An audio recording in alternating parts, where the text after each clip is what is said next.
باجر زاخو جری کسکاتی و کیماسی مزم خوت بینتن وک رخراوین جنگ پارێزی دیار دکن گۆڕێژە کەسکاتی زاخۆ نەگاتە 5 ساڵێ و پێتیڤیا وی باژێری ژێ ڕێژێ gelek زەترە نهاتیه دانه وک پیدوی شکو سانده دی جهان من بین نزدیکی 14 سال حتی 15 سال دویتن هر باجره که کسکارجا کسکاتی ها بودن مخابنی ورم که برای خود نزد خواب چند ساله دا نبیه نزدیکی 5 ساله جه حتی نوکه مخابنی و هم بینون که نزدیکی ساله که واسه بلدی شهرون شلوت کردن هر سرهنده و چندنا کسکاتیه مثلا دارم بین تشته کو پروبلمای هیا جوابداری لینی نزدیبزی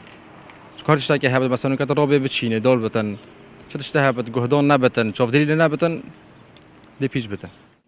شارزه که پارێژینگە هێل زاخۆ بەرچاف کردن کو زاخۆ پارێژینگە هەکا ساخلەم کێ ماسیاب خوت بینتن و پێتیڤیا زاخۆ بە کەسکاتیەکە زۆرە و دبێژتن ئەش بۆ بدەستڤەئینانا کەسکاتیە پلان و ڕەوشەنبیریە جواکی بۆ دەوێتن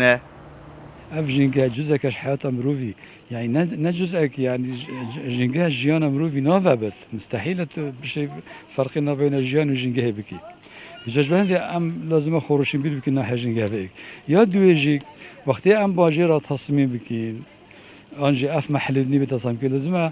جزء که مهمش اهتمامات البلدية بو ترخان كرنا جنگه بت يعني نه هموان وحيد شارعات شكنو عمارات شكنو شقات شكنو وقت بيجد الناحية التجارية بيش بكافة النخيل أفا حمي راسه مهما بس ياش حمي مهم تر كو منطقة بيش تاخد وخوشيدتا وي خلقت في منطقة جين أو كو جنگه كباخش هبتو بارك هبنو وحديقة هبنو هرچند مەڤیا لێدوانا سەرۆکێ شارەوانیا زاخۆ li servê mijarê werbigirên lêlciyê xwe amade nebî û operiya telefonê diyar kir ku wan planeka baş bû bilindkirina rêja keskatiyê ya bicêhînayên bi dirîskirina park û baxçeyan û kesikirina şûsteyan hêdî hêdî rêja keskatiyê li vî bajarî belev bilindbûnê veçitin